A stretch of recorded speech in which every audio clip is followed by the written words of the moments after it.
Salut, c'est Audrey et dans la vidéo d'aujourd'hui, je vais vous raconter mes grossesses et mes accouchements tout en me maquillant. Mais avant de commencer, laissez-moi vous présenter le partenaire du jour qui est Evenco. Evenco, c'est quoi? C'est une marque de culottes menstruelles. Je sais pas ce que vous utilisez comme protection hygiénique, si c'est des tampons ou des serviettes, mais en tout cas maintenant il existe des culottes menstruelles qui vous permettent de remplacer ces tampons et ces serviettes. C'est beaucoup plus écologique. À terme, c'est plus économique aussi. Il n'y a pas de fuite, il n'y a pas d'odeur, il y a jusqu'à 12 heures de protection. Sur le site, vous pouvez choisir vos différents types de culottes déjà au niveau du modèle. Et puis chaque culotte a un différent flux pour un petit flux, flux moyen ou un flux abondant. En plus de votre culotte, vous n'avez absolument pas besoin de porter ni de tampons ni de serviettes, juste la culotte fera absolument le job. Personnellement, j'ai toujours utilisé des tampons ou des serviettes quand j'avais mes règles, mais depuis quelques mois, j'utilise les culottes menstruelles et ça m'a grave changé la vie. Une fois qu'on l'essaye, on revient pas en arrière en vrai. Elles sont super confortables, il n'y a pas de marque sous les vêtements, je le porte en dessous de mon jeans, on voit rien du tout. En plus de ça, la protection va vraiment jusqu'à l'arrière, donc il n'y a vraiment aucun risque de fuite, ni pendant la nuit, ni durant la journée. La matière, elles sont toutes douces. Au niveau de l'élastique il est aussi tout doux, donc il sert pas trop. Et ça ressemble pas du tout à des petites culottes de grand-mère, il y a la petite dentelle et tout. On pourrait confondre cette culotte de protection à une culotte, juste une culotte normale quoi. En plus, avec cette marque-ci, vous avez jusqu'à 3XL en termes de taille, c'est quand même relativement inclusif pour des culottes menstruelles. En tout cas, moi j'ai grave kiffé, donc je conseille à toutes les personnes qui n'ont pas encore essayé, au moins d'en commander une juste pour essayer et de vous faire votre propre opinion. Si t'as envie de tester, c'est le moment puisque j'ai 50% de réduction à t'offrir avec le code Audrey50 qui est valable sur tout le site pendant une durée de 24 heures. Le lien est dans la barre de description et sur ce, on va commencer la vidéo pour vous parler de mes grossesses. Donc du coup, faut savoir, j'ai 2 enfants. J'ai eu le premier à 22 ans, au Ohio. C'est marrant parce qu'on dit que chaque enfant est différent, chaque grossesse est différente, chaque accouchement est différent et là pour le coup, c'est vraiment accurate. Ohio, donc c'est un garçon, il y a des petites rumeurs qui disent oui, quand t'as un garçon, tu vas voir, t'es glowy, t'es bien, t'as pas beaucoup de symptômes de grossesse, etc. Et c'est totalement vrai. Les seuls symptômes que j'ai eu pour Ohio, c'était principalement les nausées et la fatigue. Et ça, c'était que les 3 premiers mois. Après ça, j'ai rien eu de particulier. Du coup, les 9 mois de grossesse se passent relativement bien. Je pense qu'à ce moment-là, il y a une petite partie où on était parfois en Angleterre. Et donc, du coup, je suis revenue à 7 mois de grossesse en Belgique pour être sûre que je sois là au cas où l'enfant il décide d'arriver plus tôt. Mais le due date au Ohio n'arrive pas. Et finalement, ma gynécologue m'a fait ce qu'on appelle un décollement. Ça m'a fait hyper mal. J'étais encore à 0 cm d'ouverture. Il n'y a rien qui montrait que j'allais accoucher quoi. Mais je sais que je suis rentrée à la maison et dans la nuit, je commence à avoir des contractions que j'essaye de monitorer et tout. Et je dis ça y est, c'est bon, je vais accoucher, trop bien. Je crois qu'il est environ minuit, je vais à l'hôpital. De là, ils regardent, ils checkent, ils regardent le nombre d'ouvertures de centimètres et ils disent ah ok, oui en effet, le travail a commencé, mais c'est pas pour tout de suite, rentrez chez vous. On rentre à la maison, j'essaye de m'endormir, pas moyen. Donc je suis là, je suis en train de faire les 100 pas, je suis crevée, je dors pas de la nuit, j'arrête pas de marcher. Il y a tout le monde qui est en train de dormir, j'ai peur de déranger, je suis dans ma souffrance. Arrive le matin où tout le monde se réveille à ma grande joie du coup. Et là je dis moi, j'ai eu des contractions toute la nuit, j'ai mal, machin. On se dit bon, on va retourner à l'hôpital. J'ai quand même eu des contractions toute la nuit, mes contractions étaient quand même relativement rapprochées. Donc je me dis ça y est, cette fois-ci c'est la bonne. Là de nouveau, ils check l'ouverture, 3 cm. Autant te dire, rien du tout, tu dois arriver jusqu'à 10. Je les ai regardés avec des yeux de chien battu là en mode non. Du coup, ils m'ont gardé, ils ont dit ok, on va vous mettre dans un bain, ça va vous faire du bien, tout. J'étais là yes. Le bain est grand, il y a beaucoup d'eau, mais l'eau est pas assez chaude. Et Olivier était plus loin assis sur une chaise, moi j'étais là accrochée à ce bain et chaque contraction, j'étais là et donc à chaque fois, ils se réveillaient comme ça. Je reste dans ce bain quand même quelques heures, il me semble. Et puis, on me met dans une chambre d'accouchement. Et je pense que j'étais à peine arrivée au centimétrage autorisé pour faire la péridurale. Donc, je me dis, moi, cette péridurale, il faut qu'on me la fasse. Du coup, je reçois ma péridurale qui ne fait pas mal. Contrairement à ce qu'on pourrait croire, c'est une grosse aiguille et tout. On s'est dit, oh non, la péridurale, elle m'a pas du tout fait mal. Par contre, elle a fonctionné que d'un côté. Donc, c'est-à-dire que j'avais un côté où je sentais plus grand-chose et un autre côté où j'étais encore...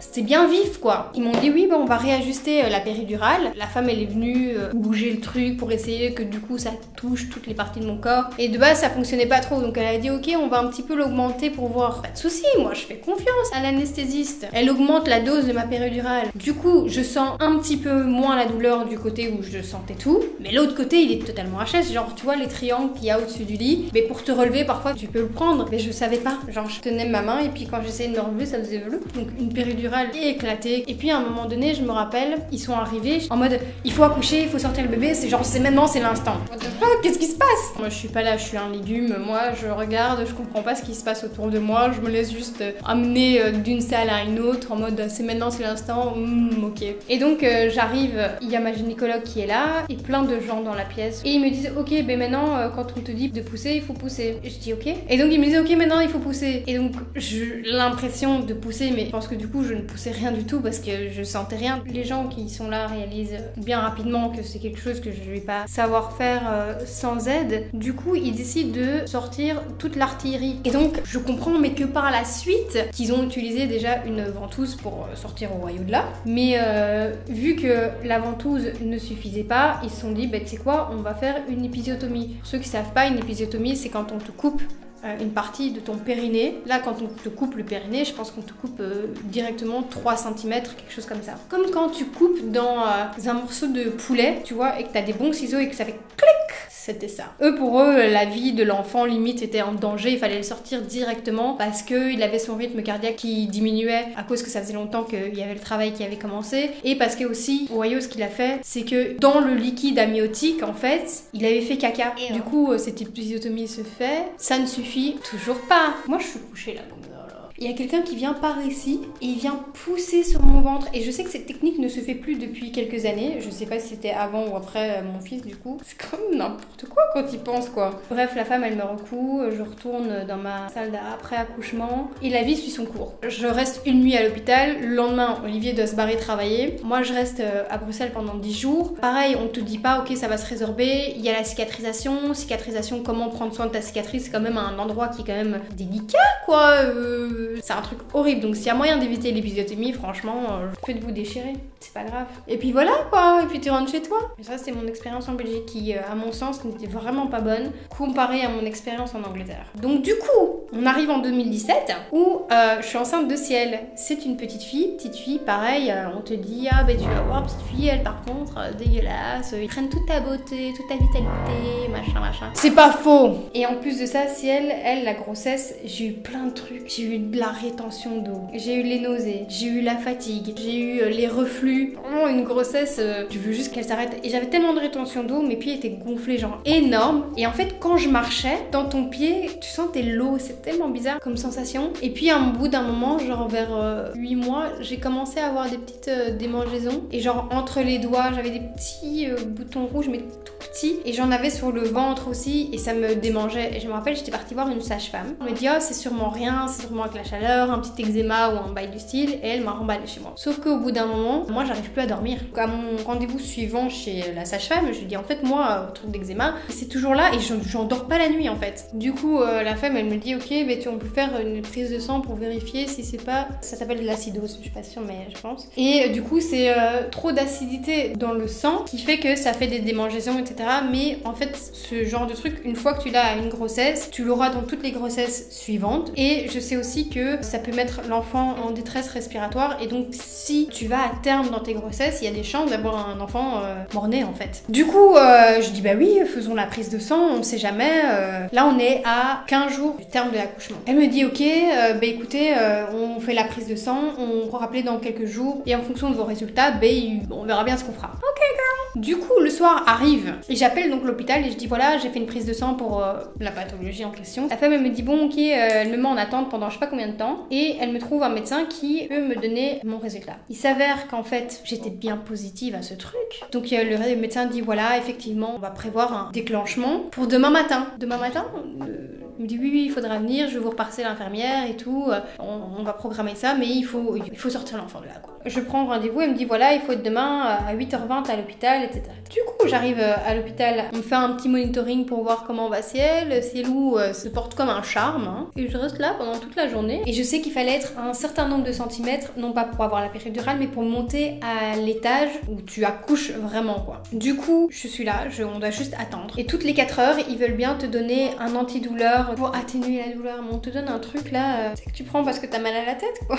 Au bout d'un moment ça se tasse un peu, en soirée, je suis là, je mange là, je dors là, le lendemain matin, rebelote. Et ça faisait tellement longtemps que j'étais là que la femme, je crois, elle a eu pitié de moi. Elle est partie appeler ses collègues de l'étage du haut où tu accouches. Elle a dit c'est bon, moi je vous emmène quelqu'un. Elle a autant de centimètres, je sais plus c'était 3 ou 5 centimètres. J'arrive en haut et ils font quand même un check, voir à combien de centimètres je suis. Et les femmes, elles me regardent, elles me disent mais pas du tout au nombre de centimètres que tu devrais être pour être ici. Mais tu sais quoi, c'est pas grave, on te garde. À un moment donné, j'ai pu avoir ma péridurale. Le système, il est trop bien fait par rapport à Saint-Michel. C'est que c'est toi-même qui gères l'intensité de la dose que tu te donnes. Tu te mets une petite dose, ça t'envoie une petite dose. T'as trop mal, tu te renvoies une petite dose. T'as pas assez mal parce que tu veux sentir plus, ben tu attends un petit peu que ça s'estompe. Donc en fait, tu ressens beaucoup plus tout ce qui est en train de se passer. Un truc que j'ai oublié de préciser, c'est qu'en Belgique, on te fait un lavement. Je trouve ça super. En Angleterre, pas du tout. Je trouve ça moins bien. Je suis pas en train de penser à me dire putain, il faut que je sois en train de pousser pour que bébé sorte. Je suis là en train de me dire punaise, si je pousse, qu'est-ce qui va se passer? Les femmes arrivent à me rassurer, à me dire t'inquiète, personne n'y verra rien. Du coup, j'arrive finalement à pousser et à un moment donné, je dois pousser, mais je sens pas grand chose. Et avec cette péridurale qui est vraiment super incroyable, on patiente un petit peu pour que je puisse ressentir. Et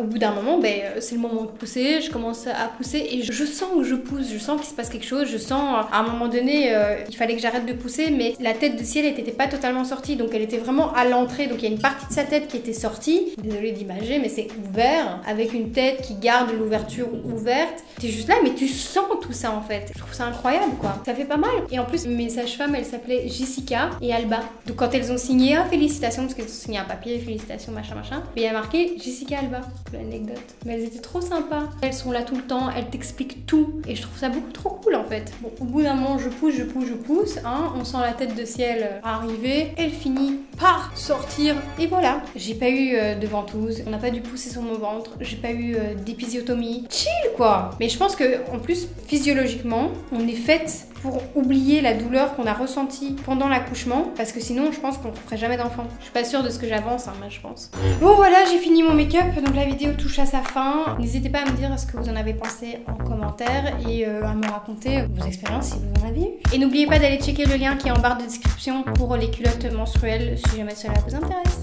Et à la prochaine. Ciao ciao.